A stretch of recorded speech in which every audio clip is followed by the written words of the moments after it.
Hello. Just a little background. If you happen to hear some squeaking in the background, that's what it is. We are at chapter 13, The Rescue. And of course we are speaking of the Wizard of Oz, the wonderful Wizard of Oz.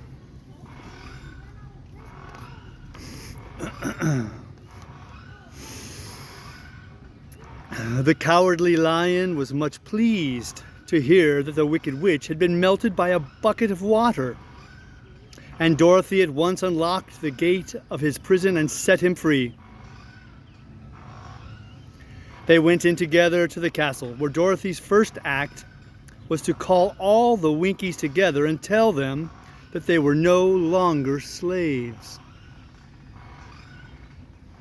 There was great rejoicing among the yellow Winkies, for they had been made to work hard during many years for the Wicked Witch, who had always treated them with great cruelty. They kept this day as a holiday, then and ever after, and spent the time in feasting and dancing. If our friends, the Scarecrow and the Tin Woodman, were only with us, said the Lion, I should be quite happy. Don't you suppose we could rescue them? Asked the girl anxiously. We can try, answered the Lion. So they called the yellow Winkies and asked them if they would help to rescue their friends, and the Winkies said that they would be delighted to do all in their power for Dorothy, who had set them free from bondage.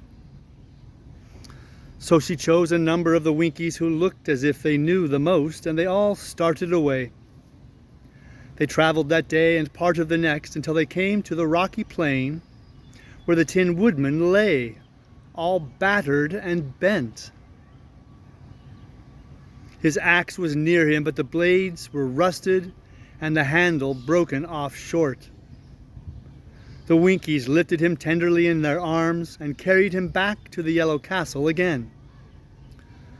Dorothy shedding a few tears by the way at the sad plight of her old friend, and the Lion looking sober and sorry.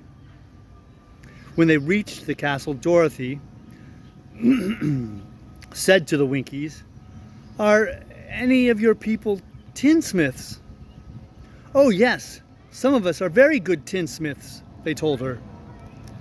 Then bring them to me, she said. And when the tinsmiths came, bringing with them all their tools in baskets, she inquired, Can you straighten out those dents in the Tin Woodman and bend him back into shape again and solder him together where he is broken? The tinsmiths looked the Woodman over carefully and then answered that they thought they could mend him so he would be as good as ever.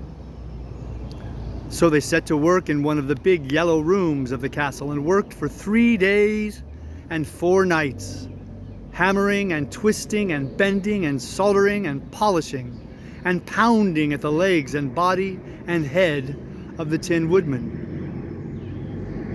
until at last he was straightened out into his old form, and his joints worked as well as ever.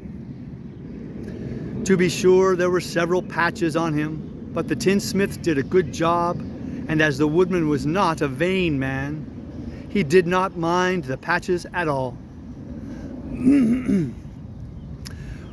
When, at last, he walked into Dorothy's room and thanked her for rescuing him, he was so pleased that he wept tears of joy. And Dorothy had to wipe every tear carefully from his face with her apron, so his joints would not be rusted. At the same time, her own tears fell thick and fast at the joy of meeting her old friend again, and these tears did not need to be wiped away.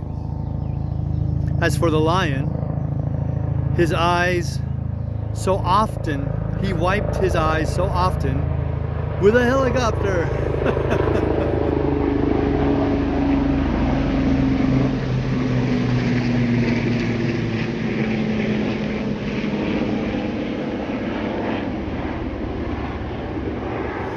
As for the lion, he wiped his eyes so often with the tip of his tail that it became quite wet, and he was obliged to go out into the courtyard and hold it in the sun till it dried.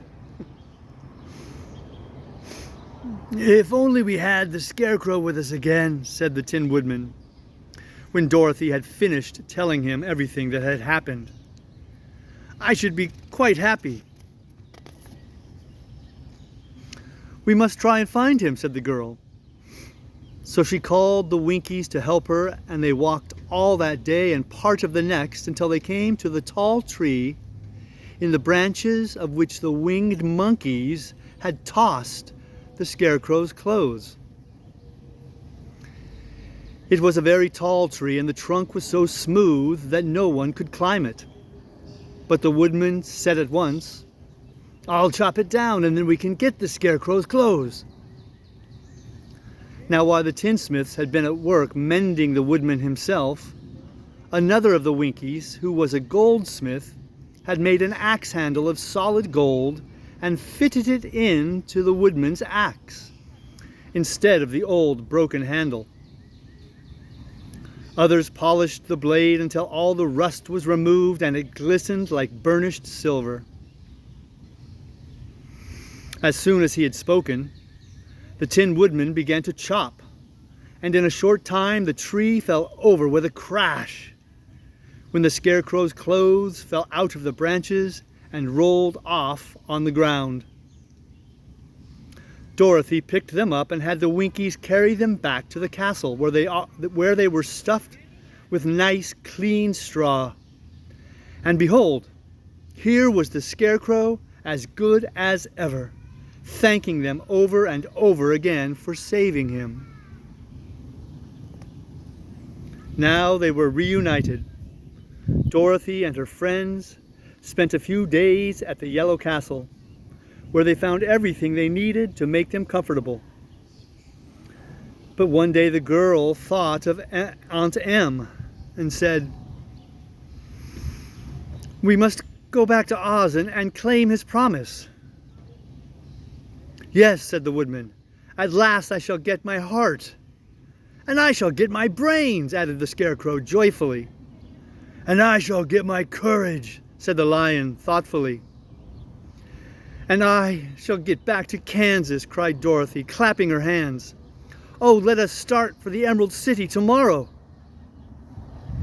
This they decided to do.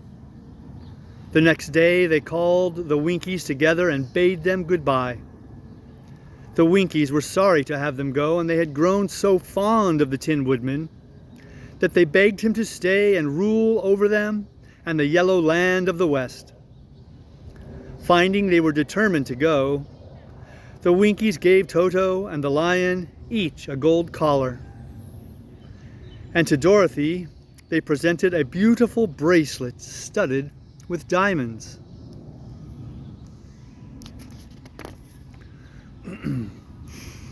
And to the Scarecrow they gave a gold-headed walking stick to keep him from stumbling. And to the Tin Woodman they offered a silver oil can inlaid with gold and set with precious jewels. Every one of the travelers made the Winkies a pretty speech in return, and all shook hands with them until their arms ached. Dorothy went to the witch's cupboard to fill her basket with food for the journey, and there she saw the golden cap. She tried it on her own head and found that it fitted her exactly. She did not know anything about the charm of the gold cap, but she saw that it was pretty, so she made up her mind to wear it and carry her sunbonnet in the basket. Then, being prepared for the journey, they all started for the Emerald City. And the Winkies gave them 3 cheers and many good wishes to carry with them.